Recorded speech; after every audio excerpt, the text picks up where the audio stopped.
प्रेम से बोली गुरु भगवान की जय। देवियों एवं सज्जनों, फिर अगले भाग में आपके सामने उपस्थित हो। तो प्रेम भाव एक चाहिए, भेष अनेक बनाए, चाहे घर में वास करे चाहे वन को जाए। प्रेम भाव एक तरह से होना चाहिए ईश्वर के लिए, चाहे आप घर में कर रहे हो या जंगल में कर रहे हो, चाहे कहीं कर रहे हो, अन्यत्र कहीं भी, लेकिन प्रेम एक समान ही होना चाहिए। ऐसा नहीं है कि हम घर छोड़ दिए कहीं चले गए तो बहुत प्रेम बढ़ गया, ऐसा कुछ नहीं होता है।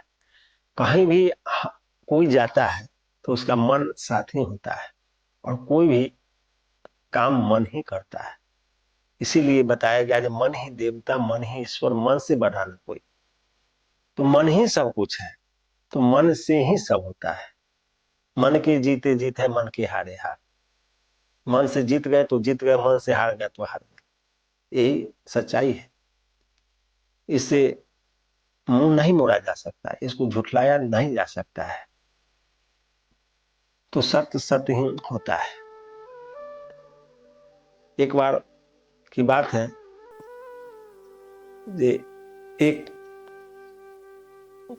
एक बार कबीर साहब का एक कुटिया था।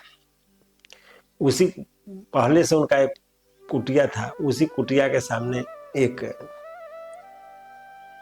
वेश्या अपना भव्य मकान बना ली। धीरे धीरे शुरुआती करके बहुत बड़ा आलीशान मकान बना ली, बहुत बड़ा मकान।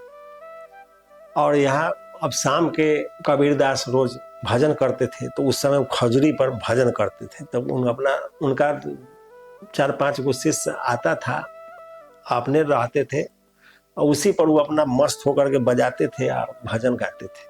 अपना मस्ती में मस्त रहते थे। आग लगे बस्ती में मस्त रहो, मस्ती में अपना मस्ती में मस्त रहते थे। तो मन लागो मेरा यार फकीरी में, जो सुख मिलता राम भजन में वो सुख नहीं अमीरी में। भला बुरा सबका सुन लीजिए, करे गुजारा गरीबी में। मन लागो मेरा यार फकीरी में। फकीर मस्त होता है, मस्ती में थे। तो उसके ठीक सामने एक वेश्या बहुत बड़ा मकान बना लिया, लंबा चौड़ा, और उसके यहाँ बहुत से उसका ग्राहक लोग आते थे। अब जब सांझ का उसका टाइम होता था मुजरा का, वो अपना नाना धिन्ना ये सब चालू करती थी। उसी बीच में इधर से कबीरदास का भी खजरी का आवाज चलने लगता था, उधर वो इधर ही, दोनों साइड से आवाज होने लगता था। तो उसका कुछ ग्राहक लोग उसको कहा जी कहाँ से इस बलाय को रख लिया है, ये आनंद में भंग करता है। इधर हम लोग दूसरे आनंद में रहते हैं, दूसरा उधर से धकेलने लगता है, से आनंद में भंग होता है। तो उसका कुछ ग्राहक टूटने लगा। तो एक दिन वेश्या सोची इसके झोपड़िए में आग लगवा देते हैं ताकि यहाँ से चला जाए। तो एक दिन वह सेटिंग कर दी, पूरा व्यवस्था करके। एक दिन शाम के समय जब कबीरदास अपना भजन मस्त थे, तो एक किसी के द्वारा उनके कुटिया पर एक सलाई बार के फेंकवा दी, और उनका कुटिया में आग लग गया। तो उनका जो कबीरदास के भक्त लोग थे वो कहे प्रभु आग लग गया, आग देकर। तो वो कहा अच्छा रहने दो लोग, और थोड़ा तेज में और अपना गाने बजाने मस्त हो गए। तो कहा अरे हम लोग भी जड़ जाएंगे। तो कहा बाहर निकल के गाओ। फिर बाहर बैठ के गाने लगे। तब तक इसी बीच में हवा चालू हो गया। यह नियम है कि जब आग लगेगा तो हवा चलना ही लगता है। जब लंका में आग लगा था तो 49 प्रकार के हवा चले थे। अब वो कोना कोना पकड़ लेता है। हवा और आग में दोस्ती होता है। ऑक्सीजन से आग जलते हैं, तब जहाँ आग जलेगा वो ऑक्सीजन की मात्रा बढ़ता है, इसलिए आग फैलने लगता है। तो आग जब बढ़ा तो एक चिंगारी उड़ के उस वेश्या के घर में आग लग, उसके पर्दा से आग पकड़ लिया, पर्दा से आग पकड़ के उसके पूरे घर में आग पकड़ लिया। हवा तेज हो गया, पूरा घर में आग जलने लगा।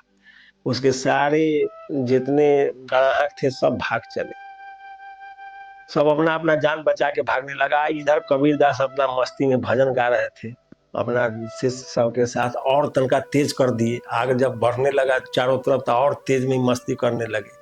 अपना भजन में। और उधर वैश्या अब देखी कि जब तक यहाँ कोई आग भुताने वाला भी नहीं आ रहा, तो फिर कबीरदास के पास आई और कही कि प्रभु अरे आग लग गया, कम से कम आप तो कुछ कीजिए, जीवन भर का कमाई हमारा उसी घर में है, जीवन भर जो हमने कर्म कुकर्म किया सब उसी में जमा करके रखा था, सब स्वाहा हो रहा है, कम से कम कुछ तो बचवा दीजिए, कुछ तो मदद कीजिए, कुछ आग पर काबू पाइए, आग भुताइए ताकि कुछ तो बच जाए। तो कबीरदास उसको कहे जे वो खजूरी तुम भी लो, आप बैठो, आप भजन गाओ।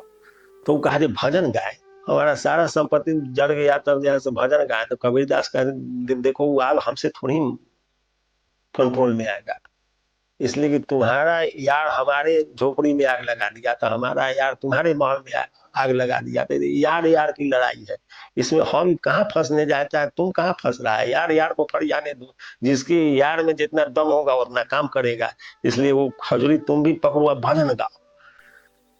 तब उस विषया को समझ में आया कि सच्चाई कहाँ है। जब वो समझ गई तो उनका चरण पकड़ लिया, कहे प्रभु बहुत बड़ा भूल हुआ और यह जीवन में आपने एक नया दिशा हमको प्रदान कर दिया। और वो कहे जाए जाने दीजिए, आज से उस सदा के लिए उस सारे जो पाप से बना हुआ महल था वो भल्ले भस्म हो गया। आज से एक खजूरी उम्मीद थाम ली और कबीरदास के जौरे भजन करने लगी। अब भजन करते करते एक बहुत बड़ी साध्वी हो गई और उसने ब्रह्म को प्राप्त कर लिया। तो साधु से हो ही न कारण हानि, कोई संत से किसी प्रकार के हानि नहीं होता है। यदि आप उनके शरण में जाइएगा तो आपका हर विधि उद्धार ही होगा, कल्याण ही होगा, इसमें कोई संशय नहीं है। तो इस तथ्य को समझना पड़ता है और बिना समझे बिना जाने किसी दिशा में आप आगे बढ़िएगा तो बहुत अफसोस होगा और कुछ प्राप्त नहीं कीजिएगा। बिना विचारे जो करे सो पाछे पछताए, काम बिगाड़े अपना जग में हो फंसाए, कुछ नहीं पाइएगा। तो यह संसार जब तक आप जीवित है तब तक अभाव ही अभाव नजर आएगा। पूरे संसार के साम्राज्य भी आपके पास आ जाए फिर भी आपको संतुष्टि नहीं हो सकता है। इसलिए कि यह इंद्रियों और इंद्रियों का भोग यह आग की तरह है, जैसे आग कभी संतुष्ट नहीं होता है उसी तरह से यह इच्छाएं इंद्रियों की वासनाएं कभी पूरा नहीं होता है, वह अनवरत चलते रहता है। उसका प्रज्वलित धारा जो तेज है वो चलते रहेगा, उसमें सारा चीज आपका भस्म हो जाएगा। जीवन के पूरे बहुमूल्य समय आपने उसी में समाप्त कर दिया और पाया क्या, कुछ नहीं। इसलिए महापुरुषों ने कहा जब विचार करना चाहिए हर चीज पर, करता था तो क्यों रहा, अब करके पछताए। अब रोपा पेड़ बबूल का तो आम कहाँ से पाए। जब हम आप कह रहे हैं हम लोग करिए रहे करिए, क्या कर रहे हैं। भक्ति भजन हरिनाम है दूजा दुख अपार। जब भक्ति भजन और हरि का नाम ही इस संसार में सत्य है और दूसरा जो भी कर रहे हैं वो सब दुख है और वो अपार है, उसका अंत नहीं दिखता। तो जब कर ही रहे हैं तो फिर है क्यों,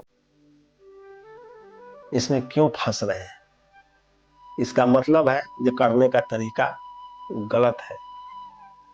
यदि सही दिशा में कर्म किया जाए तो उसका लाभ निश्चित मिलता है, उसका फल निश्चित मिलता है। यदि आम के पेड़ रोपे हैं तो उसमें आम ही फलेगा और बबूल है तो उसमें कांटा ही रहेगा, आपको भी पीड़ा पहुंचाएगा और जो जाएगा उसको भी पीड़ा पहुंचाएगा।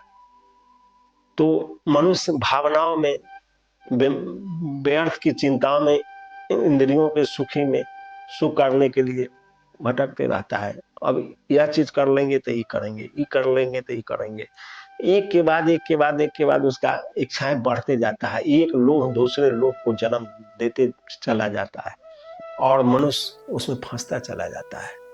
और जब उसको समझ आता है तब तक काम खत्म हो चुका रहता है। इसलिए आपको जन्म मिला है तो बड़े भाग मानुष तन पावा, बड़े भाग से ही आपको मिला है मनुष्य का तन।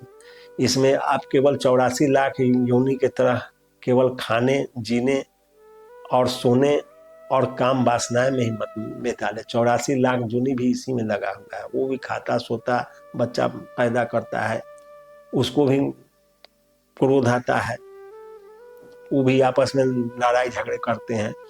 तो फिर यदि विचार श्रेष्ठ नहीं है तो उसमें हम में और आप में कोई अंतर नहीं। इसलिए मनुष्य बने हैं तो श्रेष्ठता को ग्रहण कीजिए, तभी उस परम सत्य को जान सकते हैं और उस परम रहस्य से आप परिचित हो सकते हैं। इसके लिए आपको मनन, चिंतन और प्रभु का स्मरण करना होगा। इसलिए आप कोई भी, आप जिस नाम में आपको श्रद्धा हो, कोई भी नाम हो, उसको जरूर भजन करते चलिए, उसको जपते चलिए, उसको हृदय में धारण करते चलिए, उसका चिंतन बनाए रखिए। सुमिरन मन में लाइए जैसे कामी काम। हम बार बार यह सूत्र समझा रहे हैं कि सुमिरन को उस प्रकार से मन में लाइए जैसे कामी काम। एक पल बिछड़े नहीं निस्दिन आठों याम। एक पलक के लिए भी बिछड़ाव नहीं होना चाहिए, निस्दिन आठों याम। जैसे प्रेमी प्रेमिका को नहीं भूलता है, प्रेमी को प्रेमिका के पास जाने के लिए किसी अस्त्र शस्त्र, कोई साज बाज, कोई रूप रंग, कोई ढंग का जरूरत नहीं पड़ता है। किसी भी समय, किसी भी परिस्थिति में यदि सच्चा प्रेमी प्रेमिका है तो किसी भी समय चला जाता है। अब धन से यदि कोई लोभ करके प्रेम करता हो, कोई रूप से लोभ करके प्रेम करता हो, उसकी बात अलग है। लेकिन प्रेमी प्रेमिका जो होता है उसको केवल प्रेम होता है। जो लोभ बस किसी से प्रेम करता है वह प्रेम नहीं है, वह छल है। उस छल से बचना चाहिए। तो उस तरह से भगवान से प्रेम करना चाहिए। उस लोभी, लालची और छलिया प्रेमी के तरह नकली प्रेम नहीं करना चाहिए। ना तो भगवान के निर्मल जन सोई मोई पावा, मोहे न छल छिद्र कपट नहीं भावा। वहां निर्मल होकर जाइए, मल रहित, तो आपका उद्धार निश्चित होगा, इसमें कोई संशय नहीं है। प्रेम से बोली गुरु भगवान की जय।